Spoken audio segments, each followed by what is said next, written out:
Thank you, everyone. It is such a pleasure to be here. I love positive psychology. My goal today is to share a little bit of what I'm passionate about, what I know, and what I know changes lives. What we've found in the science of positive psychology, which has really only been around for about 15 years, is that a little bit of knowledge is a game changer in people's lives. What you find when you hear a little bit about the science of flourishing and what happy people do and what they do differently from other people, you find you can't unring the bell. You can't not hear what you've just heard. And so this is why when Harvard had this class in 2004, 2005, 2006 at Harvard, it became the most oversubscribed class in the history of Harvard. So they started with 40 people, word spread that it was a life-changing class, and it was really just the science of happiness. And then it was 400 people. The next thing you know, it was 800 people, and it maxed out at enrollment. And the reason why is because once you know a little bit of this, you begin to sift through your own life experience, and you begin to ask yourself, well, do I have 4 friends? Do I wake up every day to really difficult goals?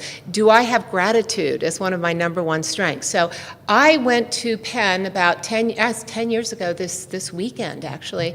I started in the first class at University of Pennsylvania, first master's program in the science of happiness, also known as positive psychology. And I have to say, I went in thinking I was going to get this education and thinking I knew what I was going to come out with, because I'm also a coach and I really wanted to bring the science of well-being into my work. But I came out different.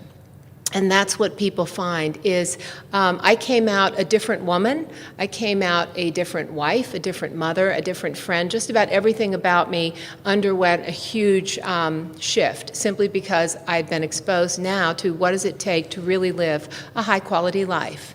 And so my next book is about the science of grit. So how many of you have heard of the word grit? A few of you. Actually, I think most people have heard the word.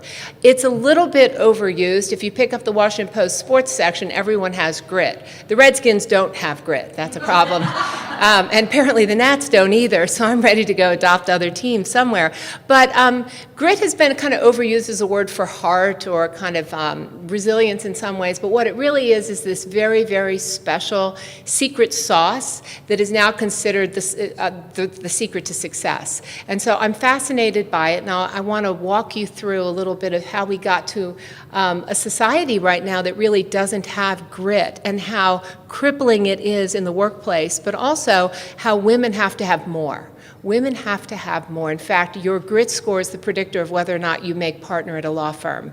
And my guess is it's also the predictor of who makes it in just about any challenging firm that could be male-dominated. So there's a lot we're still learning about it, and I'm absolutely transfixed by the research. So I'm going to share with you a few things. One is I'm going to walk you through the life cycle of a millennial. How many of you are millennials? 19 to 35, about. Okay. Because one of the things we're finding is that particular generation has had I don't know what happened here.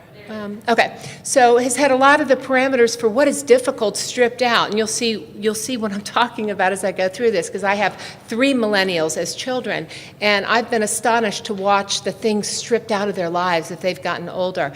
So I want to talk about what has that done to the workplace, and what has that done to us as a society, and those of you who are raising children, what is it that maybe we can all do a little bit differently to cultivate more grit in ourselves and in the communities and in the environments in which we live and work, because it really does make a difference. So first thing, how many of you think kids are over-trophied and given too many